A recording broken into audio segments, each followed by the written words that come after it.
دنیا بھر سے غلامی کا خاتمہ ہوئے صدیوں گزر چکی ہیں، لیکن ابھی بھی اس سے متعلقہ داستانوں کو ختم کرنا ممکن نہیں۔ البتہ یہ تجسس لوگوں کو ضرور ہوتا ہے کہ غلامی جو ہے کب اور کیسے شروع ہوئی تھی۔ غلامی کا خاتمہ سب سے آخر میں امریکہ سے کیا گیا، یہ تو ایک دلچسپ حقیقت ہے۔ غلامی کی تاریخ کی تاریخ کہاں سے شروع ہوتی ہے، البتہ یہ کہنا کسی کے لیے بھی آسان نہیں ہے۔ البتہ اس کی وجوہات سبھی تاریخ نویس اور تاریخ سے دلچسپی رکھنے والے لوگ جانتے ہیں۔ در حقیقت جب انسان مختلف وجوہات سے آپس میں لڑ پڑتے تھے تو جنگ ختم ہونے کے بعد وہ یہ کیا کرتے تھے کہ جو بھی مخالف قوم کے افراد ان کے ہاتھ لگتے تھے وہ ان کو پکڑ کے لے جایا کرتے تھے اور پھر غلاموں کی طرح سے ان سے خدمت لیا کرتے تھے۔ رفتہ رفتہ ان کا کام یہی رہ گیا اور ان کا نام بھی غلام ہی پڑ گیا۔ خوبصورت عورتوں کو عام طور پہ گھروں میں ڈال دیا جاتا تھا اور ان سے توہین آمیز انداز میں برتاؤ کیا جاتا تھا، لیکن ان سے نکاح یا بیوی کا رتبہ نہیں دیا جاتا تھا۔ رفتہ رفتہ جب وہ خاندان کے مختلف طور طریقے سیکھ جاتے تھے یا کسی قوم میں مکمل رچ بس کے اپنی اصلیت بھول جاتے تھے تو پھر انہیں ان کے درجوں کے حساب سے مختلف کام اور رتبے دے دیے جاتے تھے۔ عام طور پر جو اونچے گھرانوں کے لوگ ہوتے تھے ان کو اونچے گھرانوں کے حوالے کیا جاتا تھا۔ شاہ اور اس سے وابستہ لوگ شاہی غلام ٹھہرتے تھے اور نچلے درجے کے لوگ نچلے درجے کے سپاہیوں کے حوالے کر دیے جاتے تھے۔ بہرحال ان کے ساتھ سلوک بہت برا کیا جاتا تھا کیونکہ وہ دشمن قوم کے لوگ ہوا کرتے تھے۔ البتہ غلاموں کا حسب نسب اکثر معمولی نہیں ہوا کرتا تھا، بلکہ شاہی خاندان میں شاہی لوگ ہی شامل ہوتے تھے۔ اسی وجہ سے اگر کوئی شاہی خاندان کا فرد کسی اپنے خاندان میں موجود کنیز سے شادی کرنا چاہتا تھا تو اسے شادی کرنے سے روکا نہیں جاتا تھا، لیکن چونکہ وہ دشمن قبیلے کی عورت ہوا کرتی تھی تو اکثر اسے ملکہ کا خطاب نہیں دیا جاتا تھا اور بعض اوقات ان کے بچے بھی شاہی خون نہیں مانے جاتے تھے۔ انسانوں نے جیسے جیسے علم حاصل کرنا شروع کیا تو وہ غلامی کے خلاف ہوتے چلے گئے۔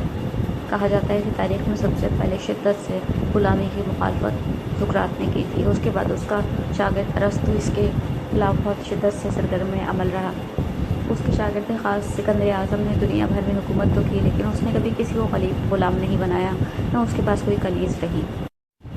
رفتہ رفتہ انسانوں نے یہ کام کیا کہ چونکہ وہ نوکر جو رکھا کرتے تھے ان کو تو تنخواہ دینی پڑتی تھی اور وہ کام بھی چھوڑ کے جایا کرتے تھے، تو وہ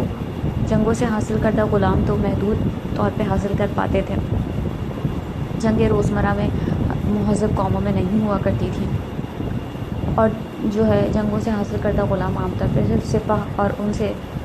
جڑے لوگوں کو دیے جاتے تھے یا جو شاہی خاندان کے افراد ہوتے تھے ان کو غلام ملا کرتے تھے۔ تو یہ باقاعدہ ایک جو ہے کاروبار بن گیا۔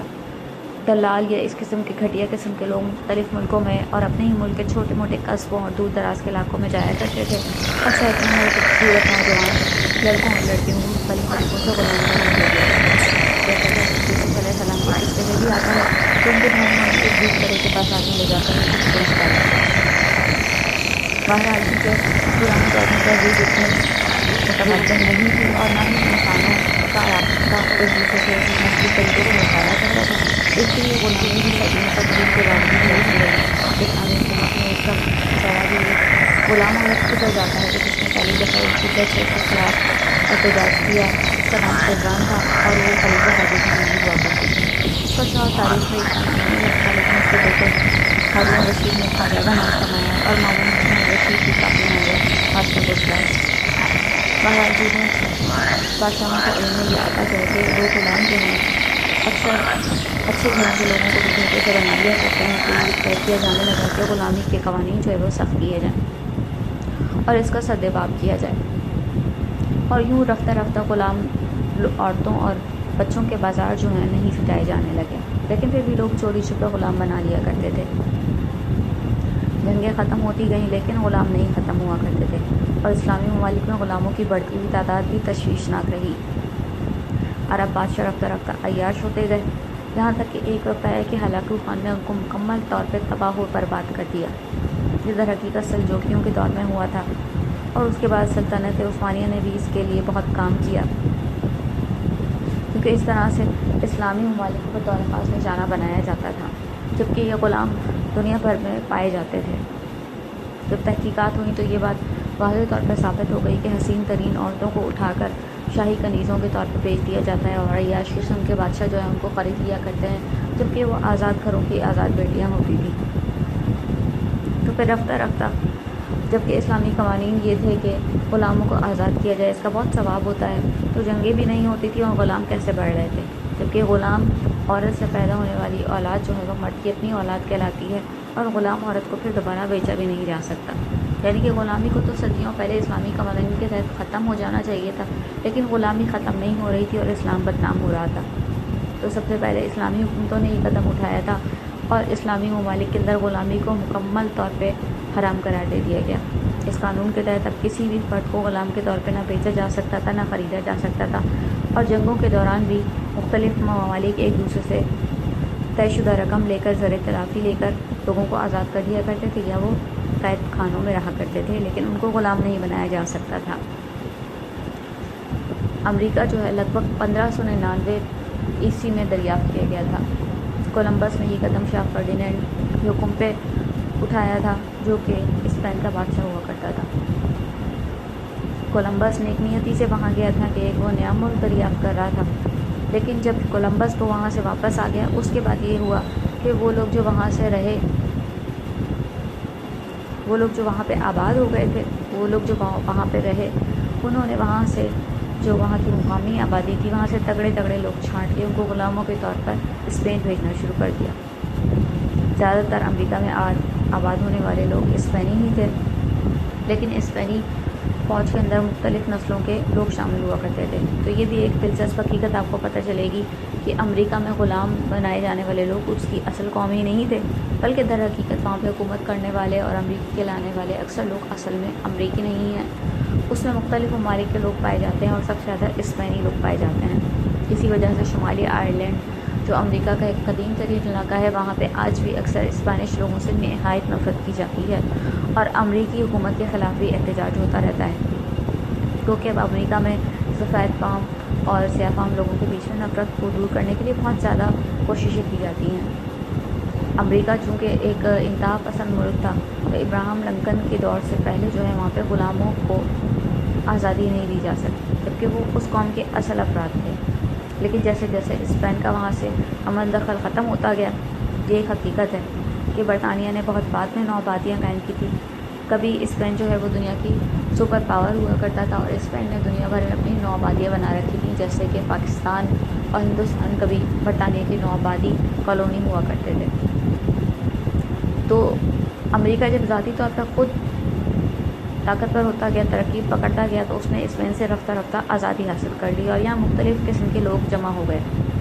لیکن یہ وہ لوگ تھے جو حسب نسب ذات پات میں اتنی سختی سے بڑھ گئے تھے کہ وہ اپنے غلاموں سے بدترین طریقے سے کام لیا کرتے تھے، اور ان کو اکثر پیٹ بھر کے روٹی بھی نہیں ملتا تھا، نہ ان کے بدن پہ ایک لنگوٹی کے سوا کوئی کسی بھی قسم کا لباس ہوا کرتا تھا۔ سخت سردی گرمی میں وہ یوں ہی پھرا کرتے تھے۔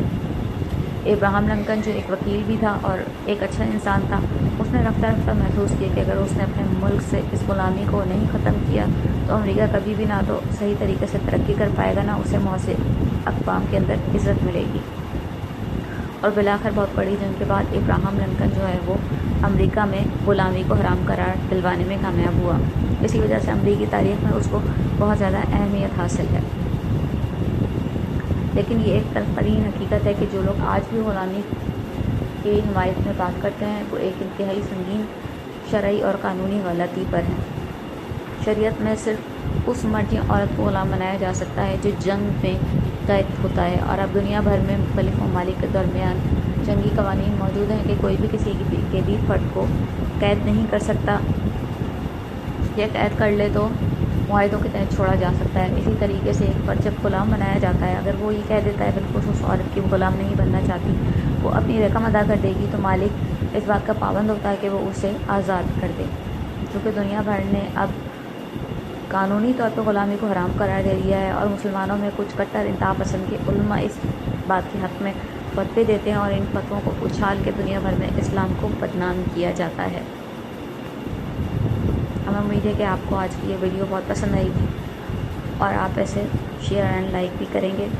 اور ہمارے چینل کو سبسکرائب بھی ضرور کیجیے گا تاکہ ہم آئندہ بھی آپ کے لیے اس طرح کی ویڈیو بنا کر پیش کرتے رہیں۔ یہاں آخر میں ایک وضاحت کرنا ہم ضروری سمجھتے ہیں کہ گفتگو کی روانی میں ایک غلطی ہو چکی ہے۔ غزران کے شوہر کا نام جو ہے وہ الہادی بتایا گیا، جبکہ اس کے شوہر کا نام جو ہے المہدی تھا۔ یہاں آخر میں ایک وضاحت کرنا ہم ضروری سمجھتے ہیں کہ گفتگو کی روانی میں ایک غلطی ہو چکی ہے۔ غزران کے شوہر کا نام جو ہے وہ الہادی بتایا گیا، جبکہ اس کے شوہر کا نام جو ہے المہدی تھا۔ اگر آپ کو اور بھی غزران الہادی کی نہیں بلکہ المہدی کی بیٹی تھی۔ الہادی اس کا بڑا بیٹا تھا اور ہم اس کو ہارون الرشید کرنے میں قطع نہیں دوسرا بیٹا تھا، کریں گے، جبکہ مامون الرشید اس کا پوتا تھا۔ ہیں ان کا ہماری ذات سے غزران الہادی کی نہیں بلکہ